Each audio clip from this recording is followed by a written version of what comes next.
हाय दोस्तों, आज हम गंगा नदी तंत्र पढ़ते हैं। इससे पहले प्रीवियस वीडियो में हमने सिंधु नदी परितंत्र पढ़ा था और ब्रह्मपुत्र नदी का तंत्र पढ़ा था।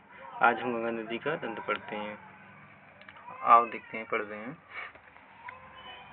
गंगा नदी भारत की सबसे लंबी नदी है। मैंने बताया था पिछली वीडियो में भी कि भारत की सबसे लंबी नदी कौन सी है, गंगा नदी है। और चौड़ी नदी की बात करी थी तो ब्रह्मपुत्र नदी बताई थी मैंने। भारत की पूछे तो चौड़ी नदी की बात करें तो ब्रह्मपुत्र नदी है, और लंबाई की बात करें तो गंगा नदी है, जो कि इसकी लंबाई 2525 किलोमीटर है। गंगा नदी दो देशों से गुजरती है। गंगा नदी जो है दो देशों से गुजरती है, एक भारत से और बांग्लादेश से। गंगा नदी भारत के 5 राज्यों से गुजरती है: उत्तराखंड, उत्तर प्रदेश, बिहार, झारखंड और पश्चिमी बंगाल। गंगा नदी एक स्वतः स्वस्थ सेल्फ प्यूरिफाई रिवर होने वाली नदी है, जिसमें जो स्वस्थ प्यूरिफाई होती है, अपने आप में सेल्फ प्यूरिफाई होती है, वो वायरस होता है उसकी वजह से होती है, जिस वायरस का नाम है बैक्टीरियोफेज। इस वायरस की वजह से क्या होती है, नदी अपने आप को स्वस्थ कर लेती है स्वतः। हानिकारक बैक्टीरिया को ख़त्म कर देती है। जो हानिकारक बैक्टीरिया होते हैं, जो गंगा नदी में जल में जो बैक्टीरिया होते हैं, वो बैक्टीरिया को ख़त्म कर देती है। गंगा नदी को सन 2008 में राष्ट्रीय नदी घोषित की थी। जैसे कि अपने राष्ट्रीय पुष्प है, राष्ट्रीय एनिमल है, इसी तरीक़ा से राष्ट्रीय गंगा नदी है ये। इसको सन 2008 में घोषित किया गया था। जैसे राष्ट्रीय ध्वज क्या है, तो तिरंगा है। इसी प्रकार पूछ लेंगे राष्ट्रीय नदी कौन सी है, तो गंगा नदी है, जो सन 2008 में घोषित की गई थी।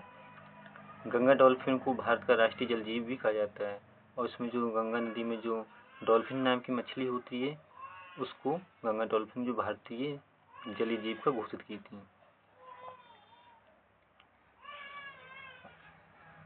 नेक्स्ट देखते हैं आगे। गंगा नदी का उद्गम। गंगा नदी का उद्गम कहाँ से हुआ है, तो गंगोत्री हिमानी और संतोपंत हिमानी से हुआ है। हिमानी का मतलब होता है ग्लेशियर। ग्लेशियर मतलब जो बर्फ़ की चट्टान होती हैं, बड़े बड़े जो इस चट्टान जो रेत से होते हैं, बर्फ़ की जो गिर कर पूरा चट्टान जैसे बना लेते हैं, उसी ग्लेशियर को या हिमानी को से गंगा नदी बनती है। जैसे गंगोत्री हिमानी से और संतोपंत हिमानी से, ये दो से मिलकर इस पॉइंट पर आके यहाँ से गंगा नदी नाम पड़ गया। यहाँ से इस पॉइंट से गंगा नदी नाम दिया गया है गंगा।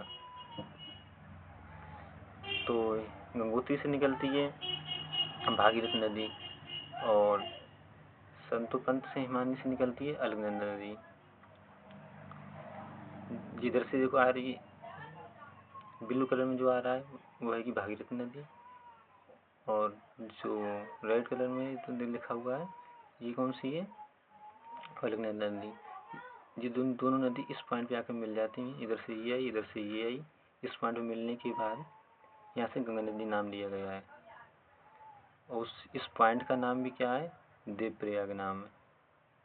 इसका नाम देवप्रयाग नाम रखा गया है, गंगा नदी। इस पॉइंट पर देवप्रयाग नाम है।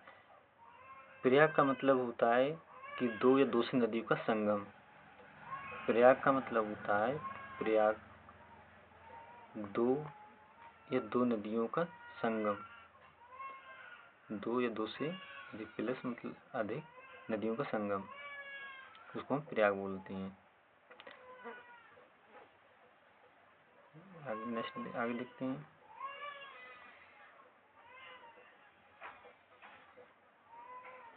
आगे पहले ये वाला चार्ट देखते हैं, ये वाला, तो बाद में ये वाला समझेंगे।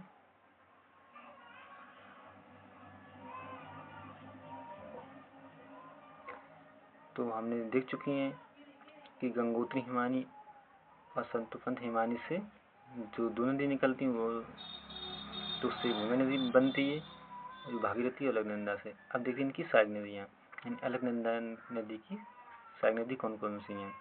तो एक तो होगी धौली गंगा हो गई, एक नंदकिनी हो गई, नंदाकिनी हो गई, एक पिडारा नदी हो गई।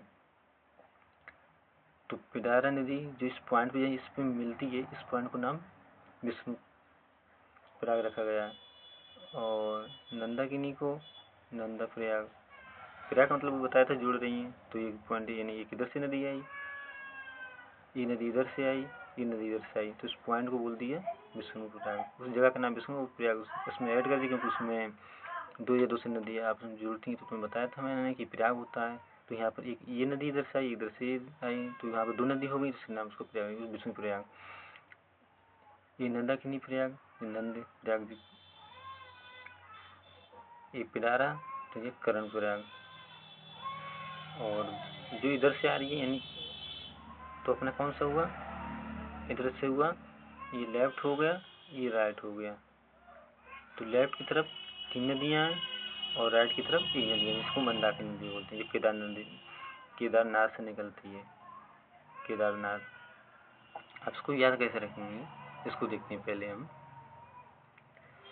याद रखें तो विष्णु मतलब विष्णु, तो उसको दोनों धूली है, तो उसको मान लो उसके धूल यानी चरणों से निकल रही है, यानी विष्णु जी की हम पुराणों में पढ़ जानते हैं। तो इसको इस तरीक़ा से पढ़ लेते हैं, विष्णु जी हैं उनके नदी मतलब धूल से निकलती है।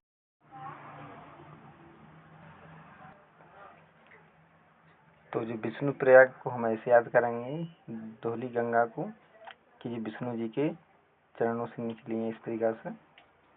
तो ये विष्णु जी के चरणों से धूलों मतलब पैरों से धूल, तो इसको इस तरीक़ा से याद करेंगे, इसको इंटरप्रेट करेंगे।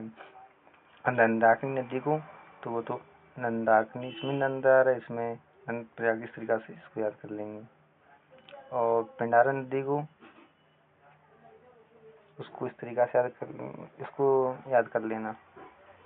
कर्ण प्रयाग में आपस में मिलती हैं ये दोनों, इस पॉइंट पे मिलती हैं। अब इनको शॉर्ट में लिख दिया गया इस तरीक़ा से। विष्णु प्रयाग जो होती है वो अलकनंदा और धौली गंगा से मिलकर बनी होती है, दोनों आपस में मिलती हैं। विष्णु प्रयाग पर यहाँ पर इस पॉइंट पर नंद प्रयाग अलकनंदा और नंदाकिनी नदी से, कर्ण प्रयाग नंदाकिनी और पिडारा नदी, रुद्रप्रयाग अलकनंदा और मंदाकिनी।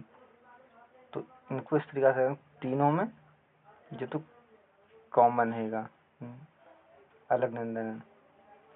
और ये इसको तो विष्णु को उसको धूल के चरणों से याद करेंगे। और हाँ ये वाली नदी रहेगी मंदाकिनी, तो मंदाकिनी केदारनाथ से निकलती है, केदारनाथ के पास से निकलती है।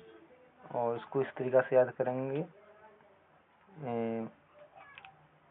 रुद्र किसको बोलते हैं, शंकर जी को बोलते हैं। तो उन्होंने जब गंगा नदी बहुत स्पीड से आ रही थी, तो उन्होंने अपने बालों में रोक ली थी, उसकी गति को मंद कर दिया था। तो इसको मंदाकिनी तरीक़ा से इंटरप्रेट करेंगे। ठीक है, नेक्स्ट देखते हैं।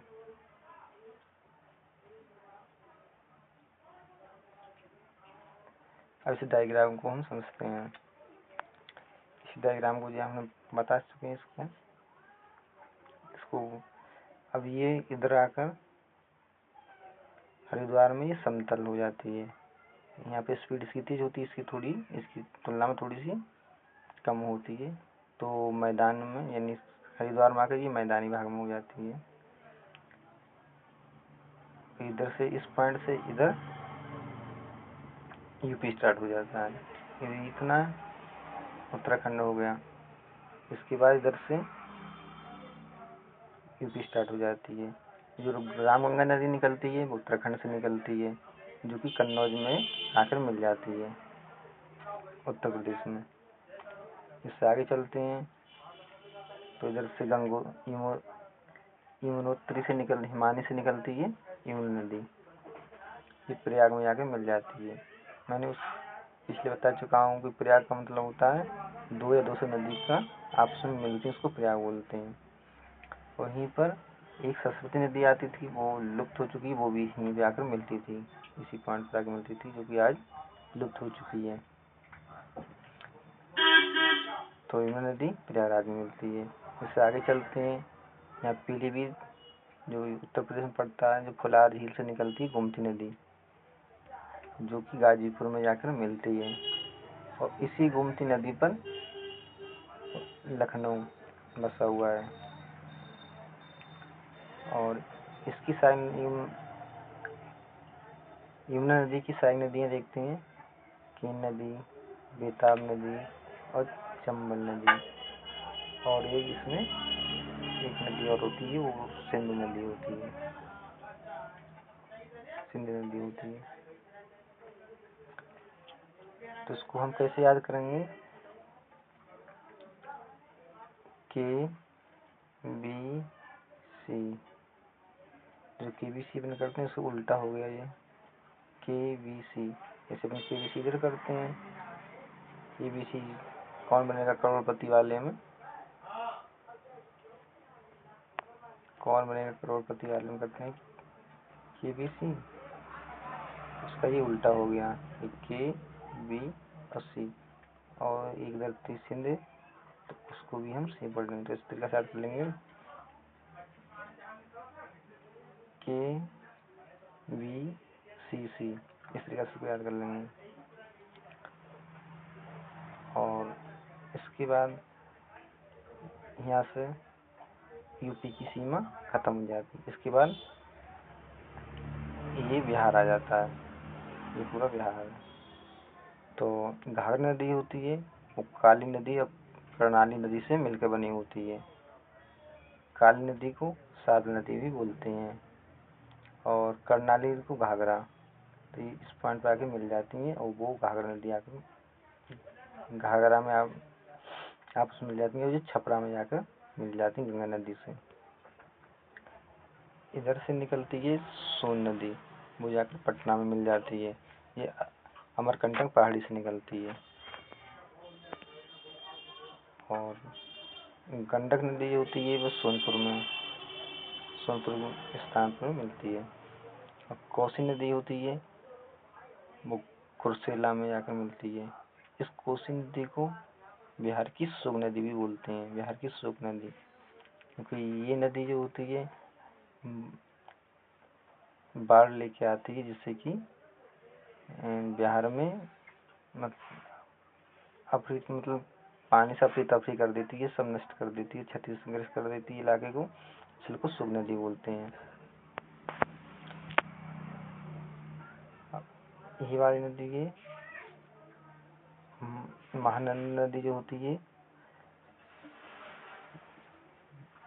वो इधर आ जाता है अपना पश्चिमी बंगाल। तो दार्जिलिंग की पहाड़ी से निकलती है, दार्जिलिंग पहाड़ी से निकलती है, उस पॉइंट में मिलती है फरक्का बैराज पे। फरक्का बैराज एक बैराज भी है, इसको इसी स्थान पर बना हुआ। ये आगे जाकर जो गंगा नदी होती है वो दो भागों में बट जाती है, एक पद्मा नदी, एक हुगली नदी। पद्मा नदी जो कि बांग्लादेश में जाकर गिरती है, और ये पश्चिम बंगाल में हुगली नदी की सहायक नदी दामोदर नदी है। पेपर में ये भी पूछ लेते हैं कि हुगली नदी की सहायक नदी कौन सी है, तो दामोदर नदी है। और हुगली नदी पर कोलकाता शहर बसा हुआ है, इसी पे हुगली नदी के तट पर कोलकाता शहर बसा हुआ है, क्योंकि पश्चिम बंगाल में है। ये तीन नदियाँ जो हैं बताई थी, ये घाघरा नदी, गंडक नदी, कोसी नदी, ये नेपाल से निकलती हैं तीनों। चंबल नदी इंदौर एमपी से निकलती है। बेताब नदी होती है विंध्याचल पर्वत से एमपी में, जो कि केन नदी होती है कैमूर पहाड़ी से निकलती है। और गंगा नदी थी जो, वो बंगाल में आकर, बांग्लादेश में आकर पद्मा नाम पड़ गया था उसका। और ये जमुना नदी है, ये ब्रह्मपुत्र नदी है, यानी कि जो असम में आकर ब्रह्मपुत्र नदी है और बांग्लादेश में आकर ये जमुना बोलते हैं। तो इन दोनों का संगम होता है। और थोड़ी दूर के बाद, थोड़ी दूर आगे चलने पर इसे मेघना नदी आ जाती है। तो जो आपस में तीन नदी मिलकर मेघना नदी बन जाती हैं और उसके बाद डेल्टा बनाती हैं ये बंगाल की खाड़ी में। एग्जामिनर ये भी पूछ लेता है कि मेघना नदी की सहायक नदी कौन कौन सी हैं, तो हम बोलेंगे पद्मा और एक जमुना नदी। पद्मा गंगा नदी होती है और जमुना ब्रह्मपुत्र नदी होती है। अब आगे देखते हैं।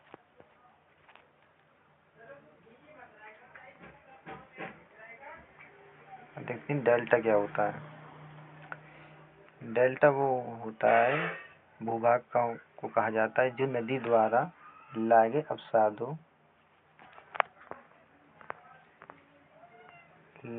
अवसादों को संचित या निर्मित होता है, जो मुहाने पर इकट्ठा कर देते हैं। यानी कि हम सिंपल भाषा में कहें कि जो गंगा नदी थी, जो पहाड़ की तरफ से कुछ अवसाद ला रही थी, मिट्टी के धूल के कारण लेके आती है बहाव में, तो वो किनारे पर आकर अवसाद होते हैं तो वहाँ से इकट्ठे कर देती है। तो वहाँ से जो इकट्ठे होने के कारण नदी का जो पानी अपना निकास निकालेगा, पानी निकालेगा तो इधर उधर साइडों से निकलता है, अवसाद बीच में बन जाते हैं। इसको डेल्टा बोलते हैं, जो कि त्रिभुजाकार के होते हैं।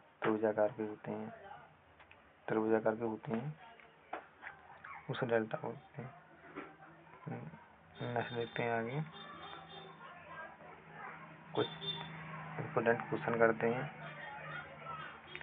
अलकनंदा नदी होती है वो भागीरथी के संगम को कहते हैं।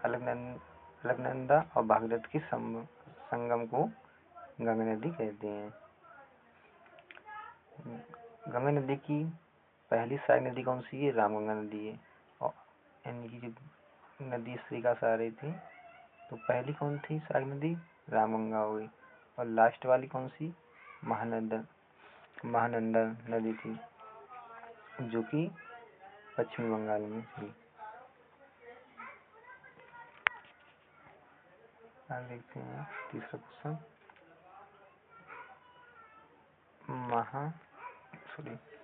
गंगा नदी की आखिरी सहायक नदी कौन सी थी? महानंदा थी, जो मैंने अभी बताया था लास्ट, जो पश्चिम बंगाल में थी। पहली रामगंगा थी। गंगा नदी की सबसे लंबी सहायक नदी कौन सी है? यमुना नदी है। जो सबसे लंबी सहायक नदी है वो कौन सी है? गंगा नदी की यमुना नदी है। यमुना नदी को कालिंदी नदी भी कहते हैं। गंगा नदी कहाँ से मैदानी क्षेत्र में प्रवेश करती है? हरिद्वार से करती है। छठा पॉइंट देखते हैं, गंगा नदी के तट पर बसे प्रमुख शहर कौन कौन से हैं? गंगा नदी में जो बह रही थी उस पर कौन कौन से शहर बसे हुए हैं? तो प्रयाग, कानपुर, बनारस, पटना, ये शहर बसे हुए हैं। सातवां पॉइंट देखते हैं, हुगली नदी के तट पर कौन सा शहर बसा हुआ है? तो कोलकाता शहर बसा हुआ है। आठवां पॉइंट देखते हैं, गंगा और ब्रह्मपुत्र की संयुक्त जलधारा बांग्लादेश में क्या कहलाती है? मेघना कहलाती है। जो मैंने बताया था कि दोनों आपस में मिलती हैं और मेघना बनाती हैं, डेल्टा बनाती हैं। 9वां पॉइंट देखते हैं कि बिहार की सोन नदी किसे बोलते हैं? कोसी नदी को बोलते हैं। बंगाल की दामन नदी को बोलते हैं।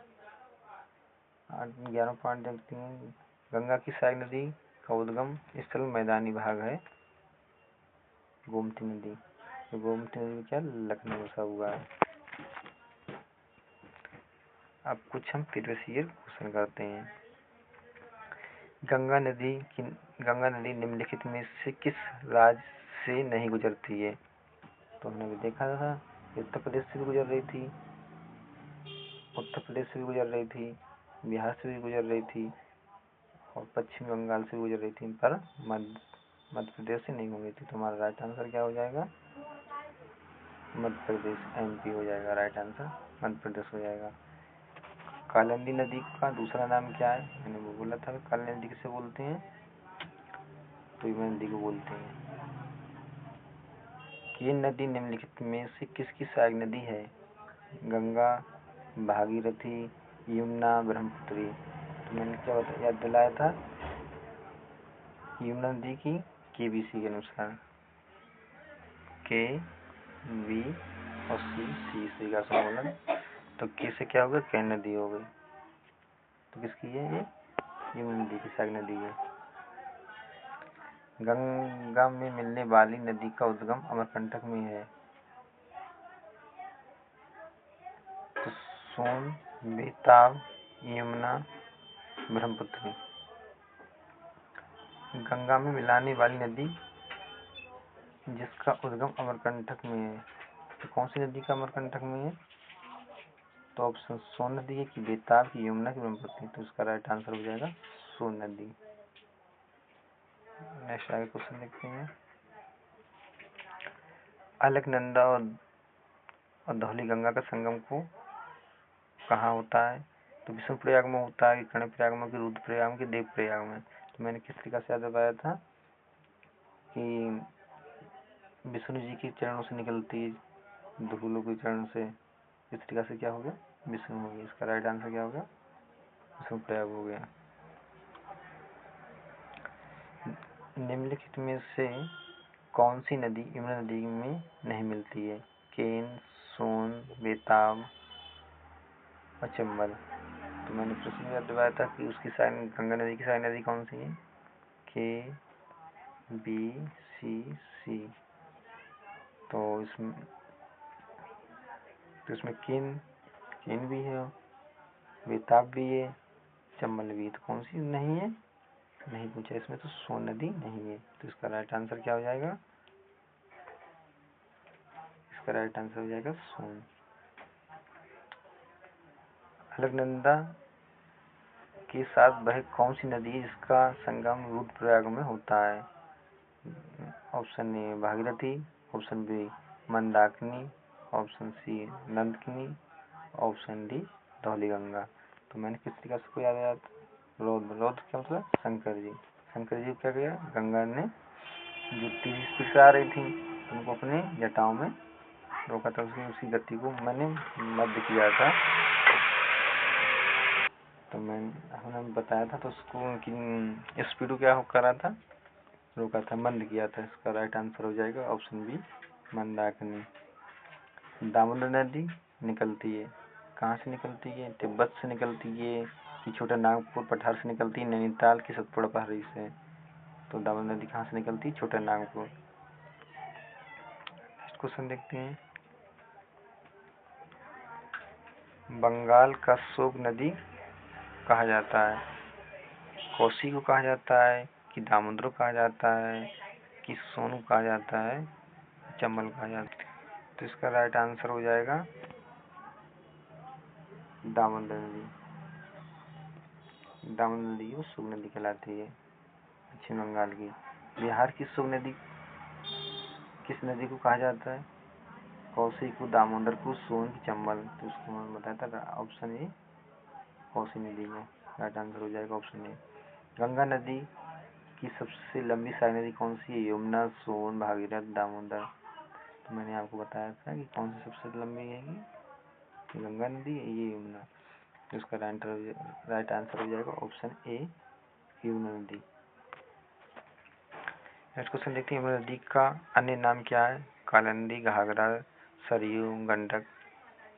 तो हमारा राइट आंसर हो जाएगा ऑप्शन ए कालिंदी। आज की लास्ट क्वेश्चन बचे दो। गंगा नदी किस क्षेत्र में मैदानी भाग में प्रवेश करती है? गढ़वाल, हरिद्वार, कुमायूं, ऊना? तो इसका राइट आंसर क्या हो जाएगा? Haridwar, option B. गंगा नदी को बांग्लादेश में क्या कहते हैं? पद्मा, जमुना, सोन, भागीरथी? तो इसका राइट आंसर हो जाएगा ऑप्शन ए पद्मा। हमारे चैनल को सब्सक्राइब कीजिए और लाइक कीजिए जिससे आपको आने वाले वीडियो प्राप्त हो। Thank you.